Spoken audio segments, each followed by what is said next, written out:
Hey, it's Cashflow Hey, Mike. it's Cashflow Cashflow Mike, Mike, and I when want I to clear built some noise. the clear path to Some cash, business owners just my grind total every goal day. They was, sell more I'm gonna and work teach harder, but accountants, they never bookkeepers, seem to make advisors any the real money. math they need to maximize Well, that's because cash they in don't any know type of their business. break-even point. Well, guess what?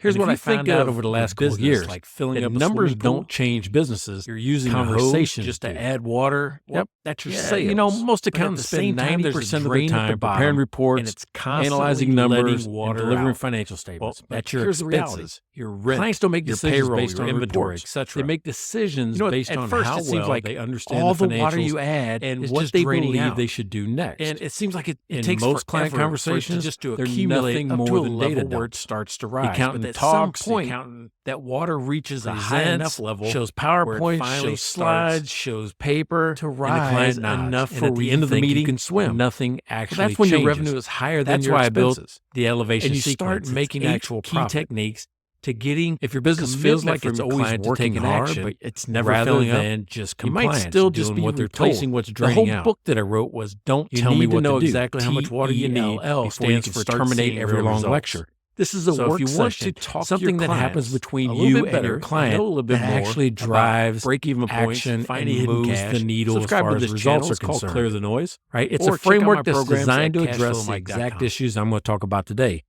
I don't want accountants and advisors to think that simply telling their clients what to do is going to create a change, because it doesn't.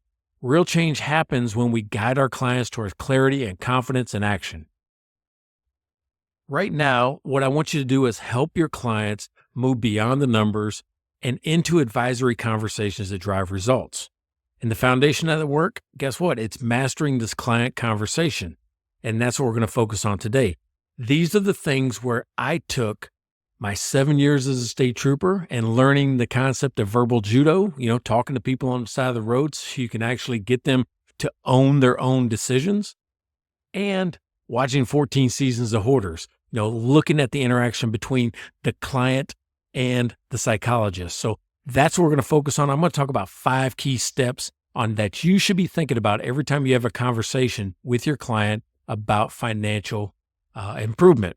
So the first thing we're going to do in every conversation is we're going to set the agenda. We're going to give the clients a roadmap, right? If the client doesn't know where a conversation is going, they're going to check out. That's why the first step is to set the agenda. So think about it like a road trip. You ever got in a car with somebody and not known exactly where you're going, right? So there's something about it. There's something in the back of your mind that just doesn't feel right, right? It happens sometimes, right? I'll get in the car with Courtney, and there are times I'm like, hey, where are we going? And that's all I can think about from that point forward. I'm going to get distracted. My mind is going to wander, and eventually, guess what? We're going to end up right back where we started, probably because we don't know where we're going. Well, that's what happens when accountants kind of jump into financials without any direction. So here's how you fix that, right? So at the start of every meeting, I want you to start telling the client where you're going. For example, today we're going to look at your cash flow and figure out what's holding your business back. And we're going to leave with 2 specific things that we can do to improve it, right? It's simple. It's clear. There's no confusion. The client now knows what to expect, and you're in control of the conversation. Even though we're going to guide the conversation, you're still going to control it, right? So that leads me to step 2. Step 2 is about using their language and not your accounting speak. If you use words like liquidity and leverage and solvency, you're going to lose 98% of the people you talk to because they don't use that language in everyday life. If you've ever seen a client's eyes glaze over when you're explaining their financials, well, you're probably speaking accountant instead of business owner. Think about it if a mechanic's trying to explain engine compression ratios to somebody who just wants to know if their car's going to run. You have to use their language. So here's how to fix it. Instead of saying things like, your accounts receivable turnover ratio is 3.2, which means you're collecting payments every 114 days. Well, try this. Hey, right now it takes you about 4 months to get paid for the work you've already done. That's like waiting until August for work that you did in April. That's a cash flow nightmare. You see the difference? It's relatable and it immediately makes sense. People can comprehend that really fast. Just like a confused client will never buy, a confused client won't take action either, right? A client has to understand and they'll take action. So that leads me to step 3. Step 3 is kind of the basics for the whole book. It's ask more and talk less. right? Terminate every long lecture. Let your clients find their own answers. When you hear me describe solutions for a client, I'm going to give them options and kind of let them guide it. So most accountants over-explain, and they're going to tell their clients everything they know instead of guiding the client to the right conclusion. I want you to think about it that you're going to solve the pain that they feel, not the pain that you see. So think about that. The pain that they feel is the one you need to address, not the one that you see. You're going to see a lot of problems, but you need to address the ones that they feel. Here's why that's a problem. People believe that they discover themselves more than what they're told. And here's what I mean by that. I like to make the client say it. If they say that there's a problem, if they can say the right problem, then it's the absolute truth. If you say it, they have somebody they can argue with. But if they say it, who are they going to argue with? Themselves? They just said it. Now you're going to help guide them to a conclusion. So it's like a great personal trainer. Personal trainers just don't go out and say, hey, do squats because I said so. Instead, they'll say, hey, where do you feel strain when you lift? What's your goal? What do you want to improve? Right? They ask and they help the client connect the dots and take ownership of the solution. So use the same approach with financial conversations. Don't just say, hey, your expenses are too high. You need to cut cost. Instead, try this. If you had to cut one major expense today, what would it be? And how would that impact your cash flow? Now the client sees the issue for themselves. Therefore, they're going to be more likely to take the action. Less telling, more asking. Guess what? That's the secret.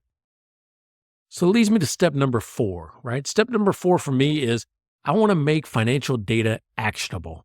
It isn't just a number. And I don't talk in percents a lot of times. I don't talk in percents because you cannot go down to Walmart and buy a gallon of milk for a percent. Well, unless it's 2%. That's a joke. That's a milk joke, as a matter of fact. But that's what we're trying to do is get them to own the financial data, understand it because it tells a story. And most business owners just don't know how to read it. Imagine if you're looking at an x-ray of your own body. And maybe you don't have any idea what you're looking at, but the doctor, guess what? They see everything. Your job as the accountant is to be the financial doctor. You don't just show them the numbers. I want you to diagnose the problem and prescribe a treatment plan, just like we talk about in the course, the clear path to cash. For example, instead of saying, hey, your gross margin has dropped from 45% to 38%. Well, I don't know if that's $1 or $100 or $1 million, right? What is 45 to 38? But if you say something like, hey, your profit per sale is shrinking, which means we're either going to need to raise prices or we're going to lower cost, before this becomes a big issue.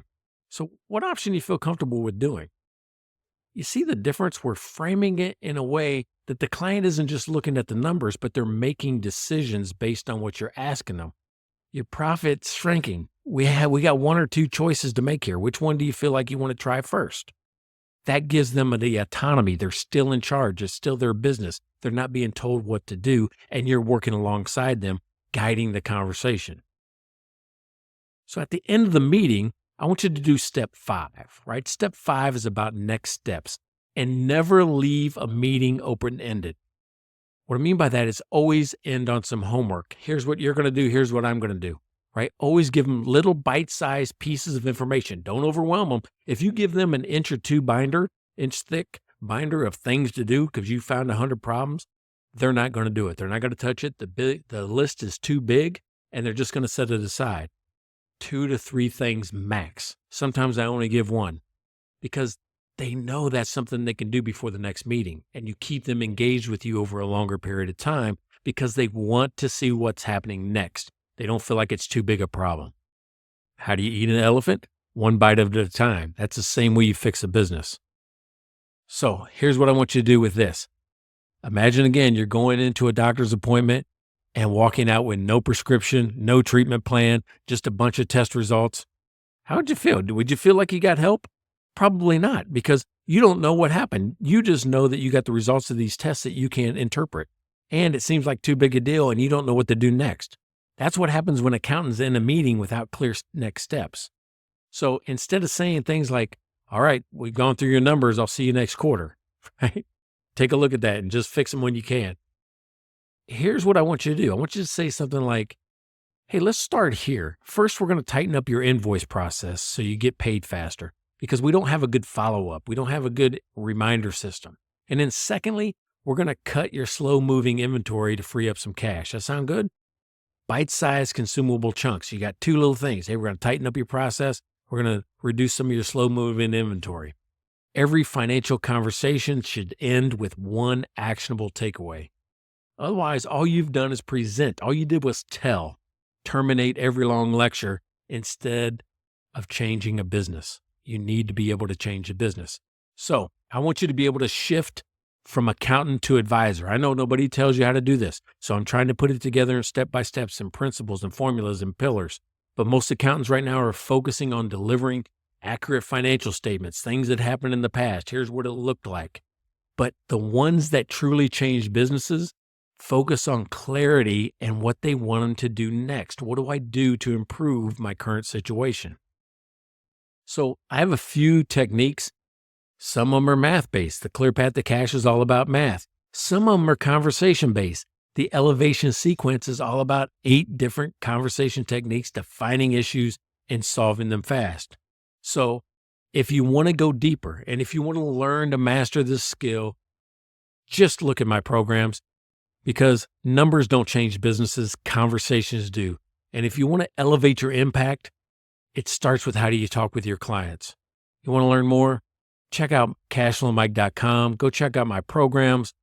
Get involved because I'm going to support you with not only training, video training, live group coaching, so you always have access to me for the answers you need, no matter when you have a conversation with your client, and an app, a software tool that's going to help you have this conversation. Believe it or not, I have it built into the app on what questions to ask in what order, right? I have these crutches built for you. All you got to do is deploy them. So we'll see you soon. I'm Cashflow Mike. Check me out at 𝐾ashflowmike.com.